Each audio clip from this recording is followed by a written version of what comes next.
ဝင်ကပါပြောရှင်မို့အတွက်အနည်းနာကလေးဦးစားပေးခဲ့တာကြည့်တော့မမသိတဲ့နာမှုကောင်းပါညီလေးရလေကွာကိုမသူ့ကိုမချစ်တာသူ့ကိုမှလက်မထက်နိုင်တာဘယ်လိုလုပ်မလဲကောဖော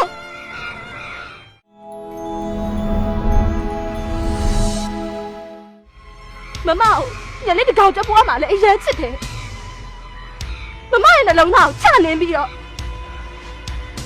ညလေးကိုဖောစီပတော်မှပြန်မလာဘူးညီလေးအဲ့လောက်ကြည့်မမိုက်ဘူး